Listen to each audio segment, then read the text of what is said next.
ጀመር ደግሞ በቃ እየመጣው ነው ያሰብኩት ፖሊስ ጣቢያ ላይ ገብቼ ምንድነው ምለው ነገር ሳል እኮ መብት ነው አሁንም ድረስ ከሩታ ጋር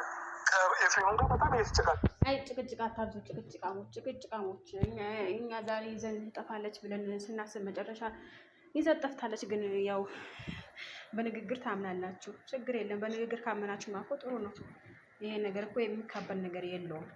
መጀመሪያ ወንድማችሁ ያስደፈራችሁ በገዘጃችሁ ምክንያቱም ወንድሙ እያስደፈረ ያለው እኮ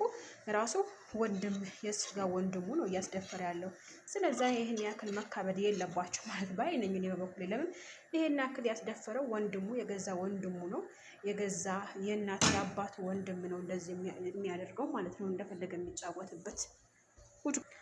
እና ደግሞ ዴቭ ያለው ትክክል ነገር ነው ምክንያቱም ፖሊስ ቤት ስትሄዱ ግዴታ አሳማኝ ነገር መሆን አለበት አሳማኝ ነገር ከሌለ ዜሮ ናችሁ ስለዚህ ያ ዴቭ ያለው ነገር ትክክል ነው ማለት ነው ኧረ ቢስሚላህ ሄርሜላ ምን ነው እናቴ ሆድሽ ምን ነው ሰፋፊ ልብስ ልትለብሺ ምን ገዶሽ ነው ሰፋፊ ልብስ ልትለብሺ ማን ነው አትልበሺ ያለሽ እና ለማንኛውም ሆድሽ አው አሁን ነው ያመንኩት እርጉዝ መሆንሽን አው ሆድሽ እየወጣ ነው ሆድሽ እየገፋ ነው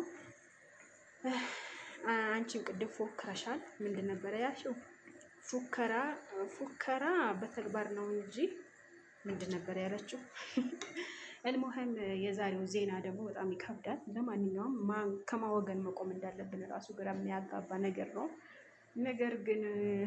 አብርሽ ይናገር ራሱን ዝቶ ወደቀ ፖሊስ እና ምን ሲባል ማለት ነውና ይሄን ያክል ፖሊስ ይፈራል እንዴ በነገራችን ላይ ቁም ነገር ሳወራ ወንድሙን እያስደፈረ እዚህ ጋር ደግሞ ሁለት ወንድሞች እህትና ወንድምና እህት ይከራከራሉ እዚህ ጋር ቆመው ማለት ነው እኔ እንጃ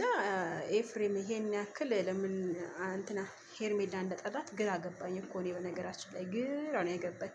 ለምን ይሄን ያክል ለምን እንደሚጠላት በምን ምክንያት እንደሆነ አላውቅም